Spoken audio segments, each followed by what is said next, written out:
tu penses à faire un break dans ton couple. Tu y vois plus clair, tu as l'impression de ne pas être comprise, compris, entendu, considéré, aimé, que peut-être que votre relation s'est étiolée avec le temps, qu'il y a eu des frustrations qui se sont mises dessus.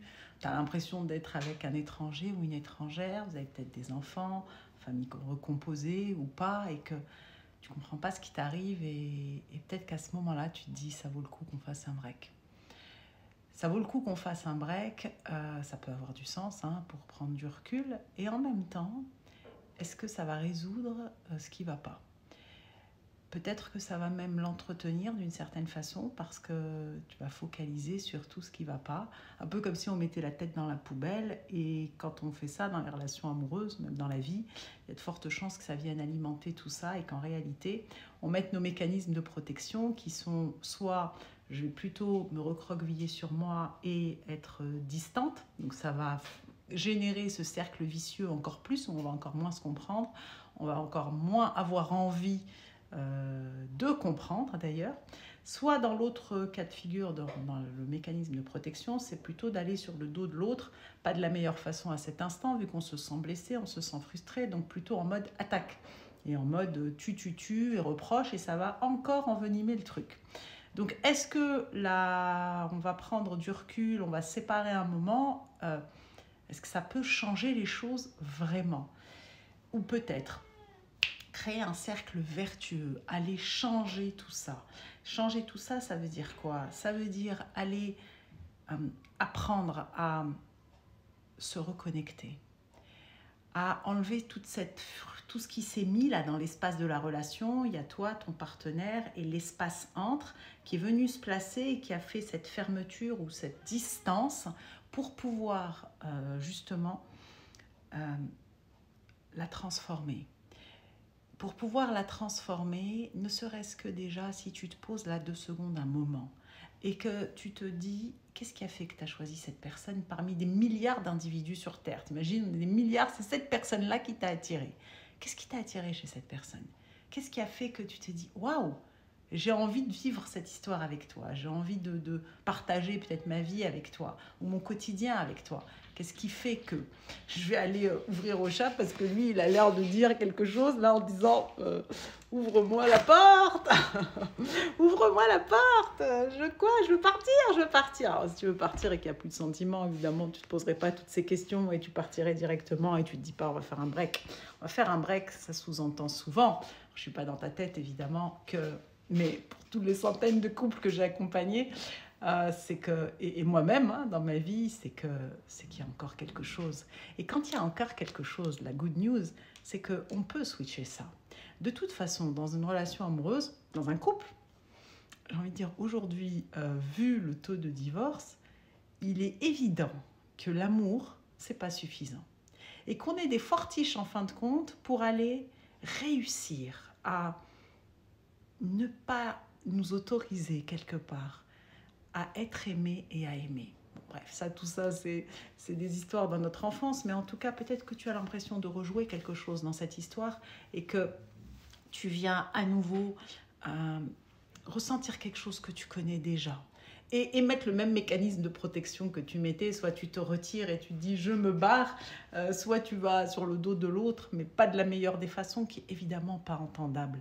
De toute façon, les fameux tu qui tuent, je sais pas si tu les as pratiqués pour en arriver là, moi je les connais bien, et les couples pour lesquels ça vient barder, c'est tu devrais, tu pourrais, t'aurais pu, tu m'écoutes pas, tu me comprends pas, tu m'aimes pas. Impossible de s'ouvrir comme ça. Toi, la première, ou le premier, si quelqu'un vient de parler comme ça, qu'est-ce que tu t'ouvres? C'est pas possible. Et du coup, peut-être une chose, donc, comme je te disais tout à l'heure, c'est qu'est-ce qui fait que tu es tombé amoureux ou amoureuse de cette personne? Et quelles sont les qualités? Il n'y en a sûrement pas une.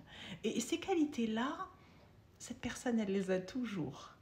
C'est juste qu'à un moment, ce qui s'est passé, c'est que vous êtes plus sentis sur la même longueur d'onde, vous êtes plus sentis compris. Et du coup, à partir du moment où on se sent frustré, peu importe la raison, on ne se sent pas entendu, on ne se sent pas aimé, on va se fermer à notre façon. En tout cas, se protéger à notre façon en me retirant ou en allant sur le dos de l'autre. Et malheureusement, qu'est-ce qui se passe dans ce cas-là? C'est que si je me retire, mon partenaire ne va pas comprendre et il va peut-être lui venir sur mon dos et pas de la meilleure façon, qui va me faire me retirer encore plus. Et du coup, on a l'impression d'être face à une impasse. Sur le moment, c'est comme ça que ça se passe et on est chacun dans nos émotions, on est dans notre colère, on est dans notre tristesse, on en veut à l'autre, on a envie qu'il change tout pour nous ou qu'il vienne peut-être nous montrer en réalité qu'on est importante et important quand on va bouder. En fait, c'est nos enfants intérieurs qui font ça. C'est ceux qui ont appris comme ça.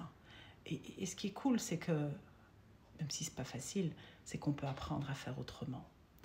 Et que du coup, ça va tout transformer. Du coup, imagine que c'est possible de pouvoir se comprendre, de pouvoir s'accepter, de voir avoir envie, soyons fous, avoir envie d'aller vers l'autre, avoir envie de soutenir, avoir envie de partager des moments ensemble, avoir envie de s'amuser ensemble.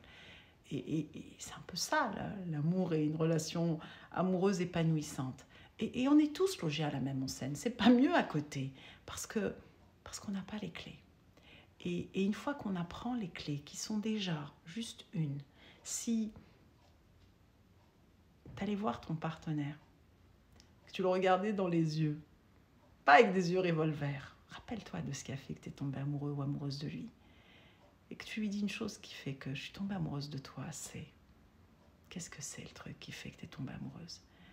D'oser retisser du lien. Et un lien qui va partir du cœur, pas de l'ego, pas de l'orgueil.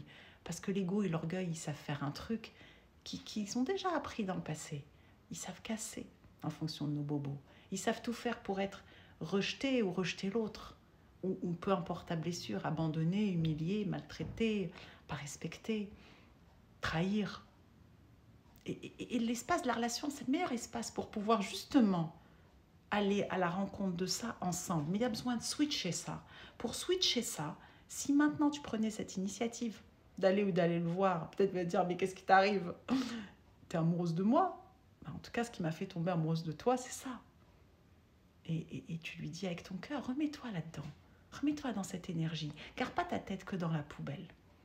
Et sache que ça peut switcher, ça peut changer. Et à partir du moment où on apprend ça, c'est tout un apprentissage. Et moi, je suis en joie de t'avoir concocté ce programme premium où on est ensemble tous dans le même bateau et avec plein de surprises et vraiment quelque chose de complet. C'est mon expérience de ces 12 ans d'accompagnement de thérapeute de couple, de ma vie aussi de femme. Je suis la thérapeute qui a morflé pour toi, avec toi. Et pour toi, quoi, comme toi plutôt, et avec toi dans le sens où on est tous logés à la même enseigne, alors chacun avec nos bobos. Et moi, l'amour, c'est mon kiff dans la vie. Et si tu as l'élan, si tu as envie de voir comment on peut justement switcher ça et aller retisser des liens de cœur à cœur et aller dépolluer ce qui s'est mis dans l'espace de la relation, parce qu'il y a toi, ton partenaire et l'espace de la relation. Et cet espace-là, on oublie de le chouchouter, on oublie d'en prendre soin, c'est une troisième personne. C'est elle qui détermine tout. Quand cet espace, il est léger, il est lumineux, c'est un peu comme dans la phase romantique. D'ailleurs, qu'est-ce que je recommande aux couples au début de relation? De venir apprendre, c'est apprendre, yes, à avoir ces essentiels de la connexion. Parce qu'en fait, si on est des êtres de lien, qu'est-ce qu'on cherche après tout ça? C'est de la connexion. Donc, mets ton orgueil et ton ego de côté et va le voir ou la voir pour lui dire, par exemple, ça, ou juste lui dire, est-ce que je peux te faire un câlin? Est-ce qu'on peut faire une trêve? Et ça tente qu'on aille apprendre à faire autrement. Et là, si vous êtes tous les deux partants, contacte-moi en mode privé ou regarde sous cette vidéo les liens pour ça. Et ça va transformer ta relation. Et j'ai envie de dire ta vie, parce que l'ouverture du cœur, elle est pour toi, elle est pour l'autre. C'est le meilleur de vous deux au service de vous deux. Et ça, c'est le kiff. Et ça s'apprend. Et c'est toute une aventure exceptionnelle. Je t'envoie là beaucoup d'amour. Et allez, vas-y. Regarde ce qui fait que tu es tombée amoureux, amoureuse de cette personne. Et va lui partager. Et je suis pas sûre que ce truc de on se sépare un moment, ça soit un cercle vertueux. Je t'envoie beaucoup d'amour et plein de joie. Et ça va le faire.